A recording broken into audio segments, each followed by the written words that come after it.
चलिए बात करते हैं निक्की का केस कहाँ तक पहुँचा। निक्की जो ग्रेटर नोएडा से है, जिसकी शादी हुई थी एक बड़े पूरे घर में, बहुत सारा दहेज लेकर आई थी, स्कॉर्पियो, बहुत सारा कैश, बहुत सारा गोल्ड और पता नहीं क्या क्या, और उसके साथ ये सब हो गया। पता है कहीं ना कहीं इन सब के पीछे रीज़न निक्की के माँ बाप खुद हैं। शायद बहुत सारे लोगों को मेरी बात बुरी लग जाए, पर बहुत सारे लोग शायद मेरी इस बात को समझेंगे भी। उसका रीज़न ये है, आज भी हमारे समाज में बहुत बड़ी परसेंटेज में माएँ अपनी बेटियों को सिखाती हैं कि ये 1-2 थप्पड़ तो कुछ भी नहीं है, हमने भी खाया है। जब मैं जवान थी तो मेरी सास, मेरा जेठ, मेरा देवर और पता नहीं मैंने क्या क्या झेला है। मुझे पीटते थे पर मैं बहुत स्ट्रांग थी। भगवान से विनती करती थी कि सब ठीक हो जाएगा, एक दिन सब ठीक हो जाएगा। वो ही औरतें अपनी बेटियों को भी सिखाती हैं कि ये सब नॉर्मल है, आज नहीं तो कल ठीक हो जाएगा। एक बार थप्पड़ खा लिया कोई बात नहीं, दूसरी बार थप्पड़ खा लिया कोई बात नहीं, खाते रहो। घर में एक कमरा मांगो, जैसे कि निक्की ने भी किया कि उसको एक कमरा दे दो, वो अपना पार्लर चला लेगी और अपना घर में आराम से रहेगी। क्यों? क्योंकि उसको ना समाज का डर था। शायद उसके माँ बाप हमेशा उसको ये वाइब देते हों कि बेटी अब ससुराल ही तेरा घर है। इस वाइब से ही वो कभी अपने घर लौट कर नहीं आ पाई। अपने माँ बाप को शायद ये नहीं बोल पाई कि नहीं मुझे यहाँ नहीं रहना। माँ बाप के दबाव में, उनकी शिक्षा से कि सब ठीक हो जाएगा, आज मार रहा है कल नहीं मारेगा, इसको बोलते हैं पितृसत्ता। समाज में ये संदेश अपनी बेटियों को देना और सिखाना बहुत गलत है। अगर आप लोग भी इस जनरेशन में, इनफैक्ट मैं भी, हम ये बता रहे हैं अपने बच्चों को कि अगर आपके साथ कोई ऐसा कर रहा है तो ये नॉर्मल है, आपको कोई मार रहा है तो वो नॉर्मल है, नहीं नहीं, ये नॉर्मल नहीं है। कोई आपको नहीं मार सकता, मारना तो बहुत दूर की बात है, हाथ तक नहीं लगा सकता आपको। अगर आप किसी रिश्ते से खुश नहीं हैं तो प्लीज़ अपने पेरेंट्स को बताइए, और पेरेंट्स से रिक्वेस्ट है कि अपने बच्चों को दबाव ना डालें किसी भी चीज़ का। क्योंकि आजकल मैंने देखा है कि लड़कियां माँ बाप के घर जाने से आसान रास्ता चुनती हैं कि वो मर जाती हैं, वो मौत को गले लगा लेती हैं, क्योंकि उनको पता है कि पेरेंट्स नहीं सपोर्ट कर रहे हैं। वो सपोर्ट भी कर रहे हैं तो यही सांत्वना दे रहे हैं कि कल सब ठीक हो जाएगा, पर वो कल कभी नहीं आता। यही हुआ निक्की के साथ।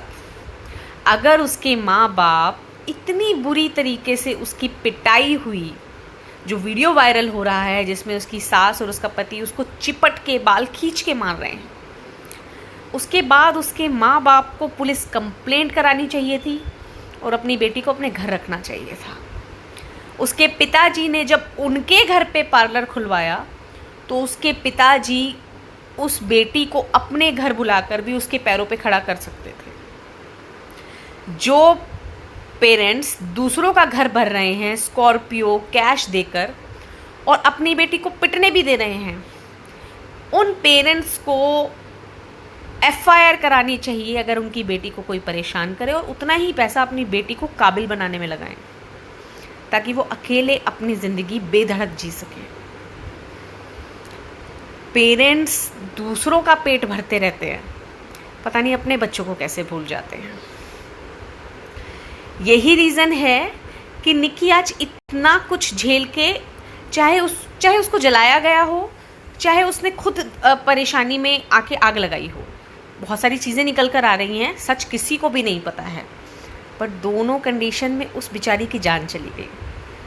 उस बच्चे का क्या कसूर है जो 10 साल का है, उससे उसकी माँ छीन गई, है ना। पेरेंट्स आज रोएंगे, कल रोएंगे, 2-4 महीने रो लेंगे, उनके पास उनका बेटा भी है, दूसरी बेटी भी है, ज़िंदगी निकल जाएगी।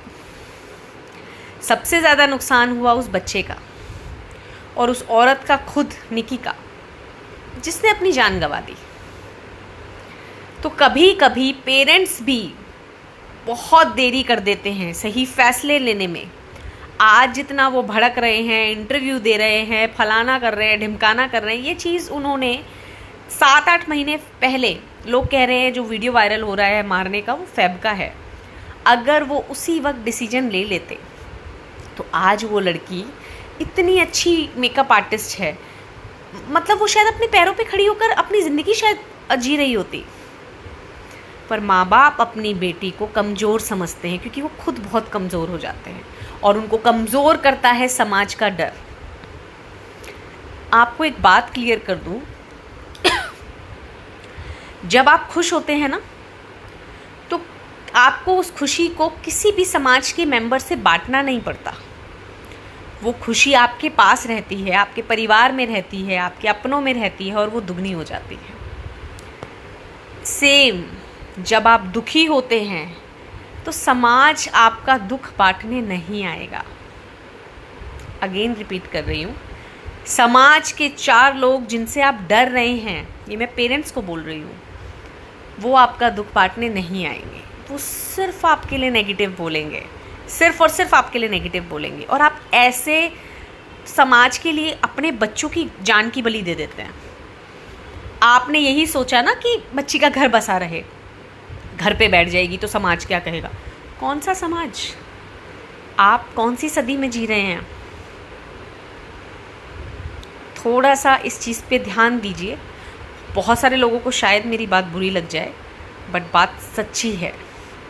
कहीं ना कहीं पेरेंट्स भी कुछ हद तक जिम्मेदार होते हैं। सही वक्त पे अपने बच्चों को सपोर्ट करिए। उनकी कमियां उनको मत बताइए, उनकी कमियां उनको पता है, उनकी स्ट्रेंथ उनको बताइए कि आप में क्या स्ट्रेंथ है, आप स्ट्रेंथ को यूज़ करके कैसे आगे बढ़ सकते हैं। कमियां क्या हैं, उससे आपको क्या नुकसान हो रहा है, वो तो बच्चे को पता ही है, बट आपकी स्ट्रेंथ क्या है।